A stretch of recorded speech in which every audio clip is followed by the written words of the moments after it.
My name is Norman Meyen. It's spelled M-E-Y-N, just to be correct about that. I was born in Brooklyn, New York, and when I was 5 years old, my parents took me to Germany. So I was raised during the war in Germany.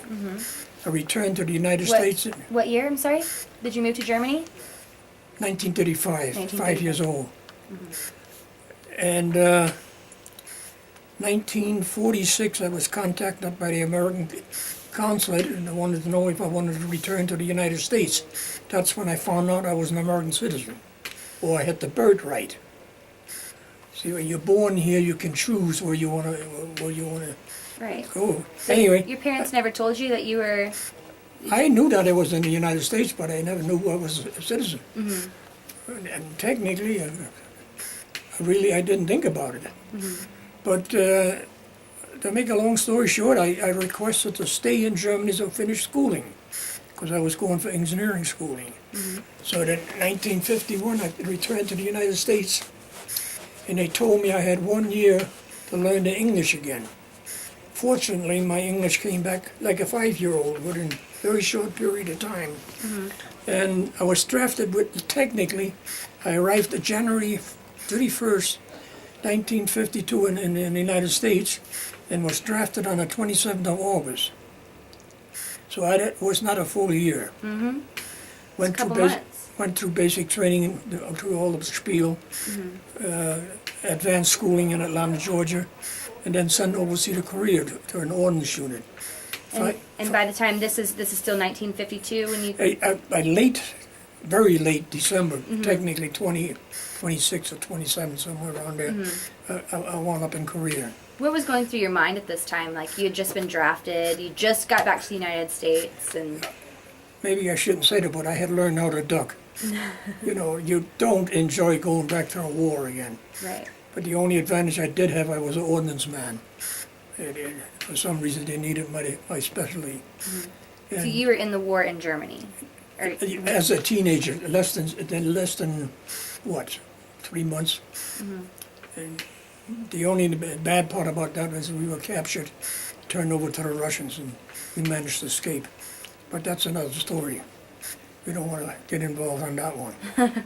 And like I said, then I was assigned to the 515 Ordnance Company in Korea, which was the 66th Battalion, 60th Ordnance Group. where did you land at in Korea? We landed actually in Seoul. I don't really remember. We were shipped from Japan. We went through Japan, and I can't remember where I got into it, but I think it was not Busan. Incheon? Incheon, yeah.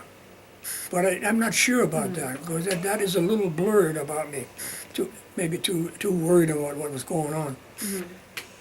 But the thing was, I was TDY to the Marine unit, so I didn't really get to my company until about a month later. I was supposed to teach the Marines how to repair tanks, and they didn't like that idea. Well, you were in the Army. Oh, yeah. What was your rank, your unit? At that time, I was a PFC, private first class. So, I mean, what was your specialty? What was your responsibilities? Automotive, Automotive? yeah, track, Tell me a little bit about what you had to do. repair tanks. Biggest problem was retrieving tanks. The worst part of the job was to pull them out of the rice paddies. Because then tanks would get stuck in that rice paddy, and boy, that was not a pleasant job. Was it pretty dangerous? It got dangerous sometimes if there was no infantry around. But you had one thing on your mind, you had to learn how to run. And I was pretty good at it, to be honest about it. But yeah,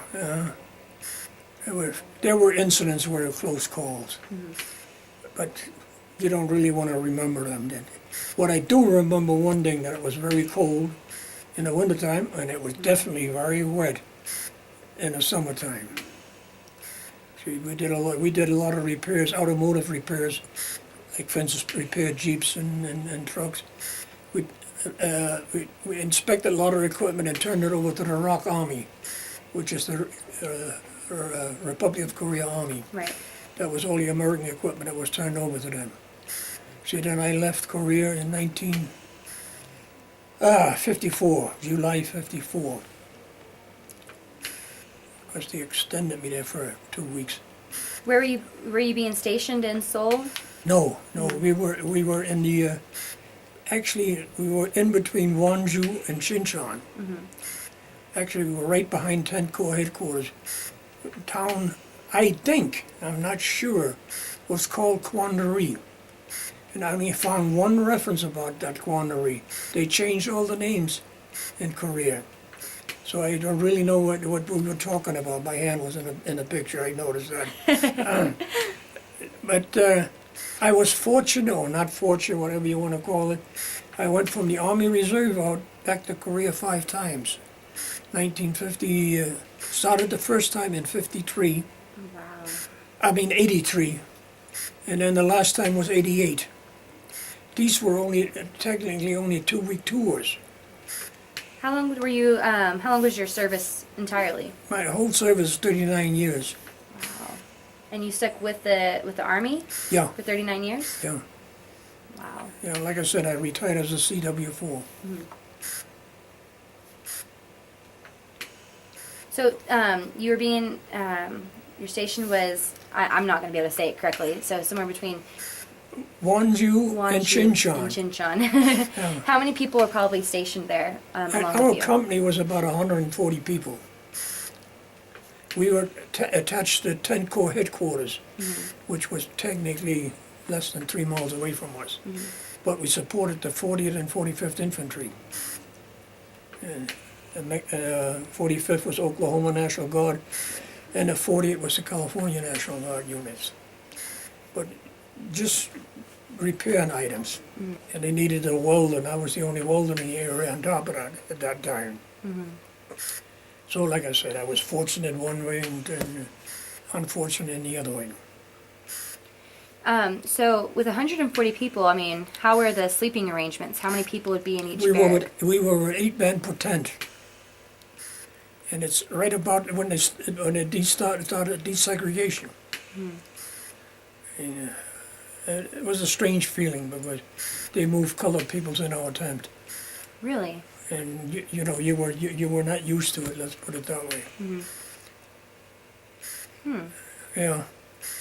But we had, no, I don't remember, but we had also a lot of civilian Koreans working with us. They were not military, they were just civilians. Civilians? Working as mechanics. Yeah, but we had to teach them. And the hard part about them was you had to teach them just exactly, step by step. Because if you made one mistake, you couldn't correct them after that. They made the same mistake over and over again. That's the only thing that I remember about that.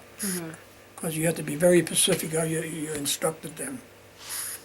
So how were your relationships with the civilians and maybe other foreign troops? We had no trouble with the civilians. None whatsoever. See, our company was literally located behind a Korean village. We didn't have that much time. They had kept us always fairly busy. And in the weird way of the Army thinking, because, like I said, when the armistice was signed in July, they took all our weapons away and gave us shotguns. Yeah, that's just an example. Yeah. But like I said, my tours afterwards was very, very interesting. Because the first time back to Korea in 82, 83, when we left Korea, I should have shown you there in the picture, the only tall building in Seoul was a 3-story building. This was 1953. And then when I got back in 83, they had high-rises there. Highways were 5, 6 lanes, and no comment on their driving habit. But they were wild drivers, I tell you that much. But I was very, very surprised to see a country change like that. And you had left in 1954 the first time, right? Yeah. And you returned in 1980. 82. 82. 83, I stand 83. correctly. Okay. So yeah, it had obviously changed tremendously. Oh, tremendously. Were they still recovering from? No, they were recovered by then. Their industry was fully recovered already by that time. So what were the contributions that the United States military was making during this At that time, it was just security forces when you think about it, because the threat was there that the North Koreans would attack. And our particular job was supporting the pipeline. See, they have a petroleum pipeline running all the way from the south up north to Rijambu. So whenever you found out, I mean, I guess rewind real quick. Whenever you were drafted and they told you you were going to Korea, had you heard of Korea? No, No. no, I had no idea where it was. Yeah. I was lucky I know what the United States was. Did you know there was a war going on? Yes, because you heard it on the news, you know what I mean? But it didn't mean anything to you. Right. So being there in in 51, I believe. 52. Right? 52, excuse me. I stand corrected. And then coming back, almost 30 years later, or 20 years later, 30 years later, can't even do math. When you found out you were going back to Korea, I mean, were you nervous? Was that? No, the second time didn't bother me. I mean, we knew there was a hardship going on there on a line, but we were way back because we were assigned to a unit in Daegu. And so the thing is, we went up to the line like Wijambu, because that was the last stop for the petroleum pipeline. And we were only away about, 20 miles from the Korean, North-South Korean border. So yes, it gave you a feeling if you thought about it. Right. Did you return back to the same areas that you were in? Yeah, no, I never got back to the northeast corner of there. Where is? The closest I ever got was Wonju, which was about within 20, 25, 30 miles of the area that we were in. No, there were no American troops on the east coast. They were all Korean troops. I probably could have gone there if I wanted to, but there was no sense. Why stick your neck out? I'm sorry? Why stick your neck out? Oh. So whenever you returned to Korea, what was your specialty then? Yeah, the job for the return over there was petroleum supply. See, we were a petroleum supply unit. Can you explain that a little bit more and explain to the audience what that entails? Petroleum was that we were a petroleum supply battalion. We had 4 companies that did supply it. To give you an idea, one company could store anywhere from 2 to 2.5 million gallons of fuel product. And then there was another company there that could transport it. So it was quite a big job if they were in full use. A lot of responsibility because of technically the money involved with it. Because we had diesel fuel, we had gas, we had JP4, and so down the line. Yeah, there was quite a responsibility with fuel on the line. How did your pay change from while you were there the first time to the second time? To me, it was good pay when we first started. It was what we were getting. $48, I think it was a month. 62, 48, I don't remember. By the time I retired, it was a pretty good pay, that W4. Pay, like I said, you didn't need any money while you were in the service. Right. You got into trouble because they gave you free cigarettes. Maybe I should have never smoked, but maybe I won't be on this hose on right now. So if you got any kids, remember that. I'll remember that. And teach them not to. My grandmother, this is, I guess, off record, my grandmother just had a heart attack. And she's been smoking all her life, so, yeah. Oh, like I said, it was normal. Yep. I mean, it was. She's been smoking 60 years. I bought my first cigarette in the black market in Germany. It was $1 a cigarette. Jeez. Gosh. And I wish I hadn't. Yeah, but that's beside the point.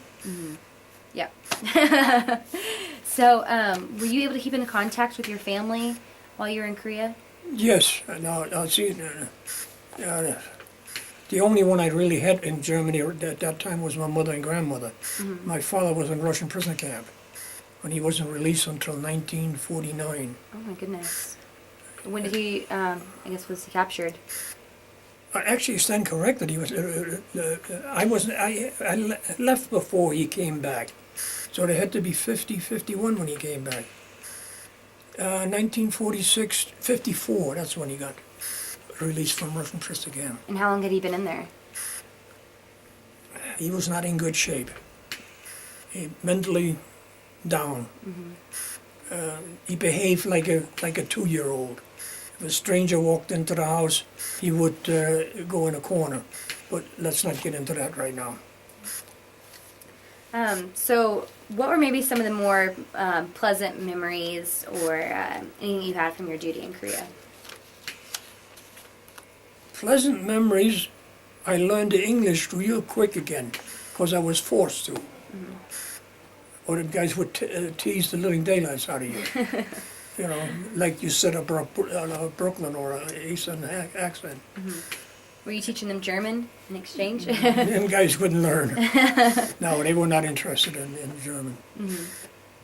I was more interested in learning English, Yep.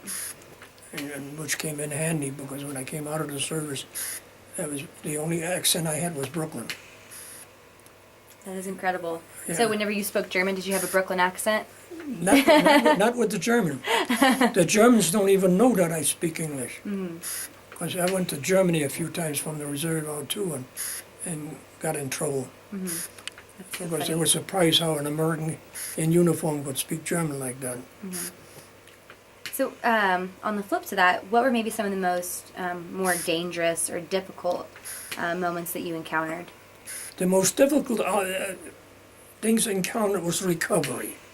Recovery of equipment, and in particular Right. tanks. Right. We had some close calls pulling tanks out of the rice paddy. Because once you started to recover, the Chinese knew what you were doing. Starting to re-up and Yeah. get ready again. Were you ever in any combat or serious, I guess, like battles? No. We got a few times, got into battles, but we never had to really fight because we had infantry protection. They never got closer than 200-300 yards. So that being said, you were never wounded. So Yeah, but that's another story. did your participation in the war impact your life in any way, besides, I guess, learning English and? No, not really.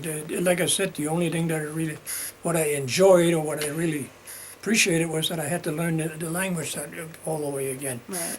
So I spoke like a 5-year-old. That's how the language came back again. I came back real quick. But no, really no trouble with it. Because, I mean, there were teasing going on. You know, once a crowd, always a crowd, you know. Yep. So after you've left Korea, I guess the last time in 83 or 84, when was the last time? No, the last time we left Korea was 88 when the Olympics were going there. 88. And have you been back to Korea since then? No. Once I started to retire, I wound up sick. So I couldn't do the long traveling anymore. What do you think is the legacy carried on by Korean War veterans and the Korean War? They're not talked enough about. The Korean veterans are not the talkative type. I mean, what's there to talk? You forgot about the things that you don't want to remember. You forget. Do you think that's why it's often referred to as the Forgotten War? Yes. Because people didn't want to speak about it? Yeah. I mean, we did not have the trouble that the Vietnam veterans had coming back, but the hate, not the hatred, but the feeling against war was already there at that time. Yeah. Did you speak about your experience whenever you returned back from Korea? Did you tell people what you had gone through and? Not really. They had an interview about 2 years ago from the veterans side of the house, and you talk about it, but like I said, at first I never wanted to talk about it. There's enough war stories floating around right now. So how did it make you feel knowing that the Korean War was referred to as a police action and not a war? I don't think I understood what was going on there about a police action over there. And it never really sunk in. To me, that was a war. Yeah. There were bullets flying and you ducked when you heard a whistle. So to me, it was war. There's no question about it. Police action or whatever it was. And I mean, since you were there, you know, I guess like you left in '88. So as you know that I mean, technically it's still a war even after the armistice was signed. It was just a ceasefire. So what do you think needs to be done to end the hostility and finally put a closure on the war? That is an interesting question. They have been talking about it so long now, I don't think they're ever going to achieve it. Not while North Korea is behaving like they are. Right. Right. They've got to have some security on the lines there. And too bad. The one thing that I have to give the Koreans credit for is they have improved their military. Because the poor guys were very poorly trained and equipment-wise in the 50s. Now they do have the people that are trained and they can fight themselves. Would you support a reunification if it were possible? Never thought about it. That's their problem. Let's put it that way. I mean, it would be nice to be unified again, yes. But I have never really thought about it. Do you think it's important for younger generations to understand and know the sacrifices and contributions made? It would help, but do they really want to know? That's an interesting question. Yes, I would explain it as much I can. But I have done it in schools and so down the line. And once you get them interested, yes, partially it gets interested, but not everybody. I don't even know what Korea is. And we had so many wars since then, so how can they all be interested in any one of them that's going on? So what is Korea to you today? When you hear Korea, like what do you associate it with? Or like, I mean, a very prosperous state right now. I mean, they really build up their industry.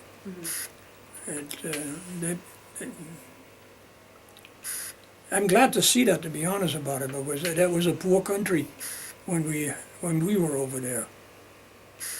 Now they got, like I said, they got 8-lane highways in Seoul. When we were there, they had 2-lane dirt roads. it's kind of exciting. You were able to witness. That is the nice part of going back that late again. Right. And really seeing the improvement. And the development. Yeah. For sure. So so you get the feeling at least you fought for something. The older people are very, very thankful. The young ones could be a little bit nasty. We were in the area there when they riot in Seoul, and they had to pull us out of the town. When was this? 87, and they had to pull us out of town technically. That's when the college student riot over there. But it's a country. Let them do their things, what they need to do, and they're doing a good job of it now. I agree. Do you think it's important what we're doing here today and trying to collect these interviews and preserve them of the veterans and hear their stories? Do you think it's necessary? The only thing I say they should have done it a little earlier. Because like in my case, certain things I don't want to talk about and other things I don't want to think about. Yeah. Because it's forgotten, and that was 60 years ago. Well, better than 60 years ago. 70 years, couldn't go on 70 I know, years now. it's been a long time. I know, Yeah. I start thinking, I'm like, oh my gosh, and of course it was before my time, but, Yeah. well, I mean, is there anything else that you would like to share? Any other memories or messages? Any other experiences? No message. or- I'm not a message type of person. No, there's nothing else I have to share. I think we covered just about everything.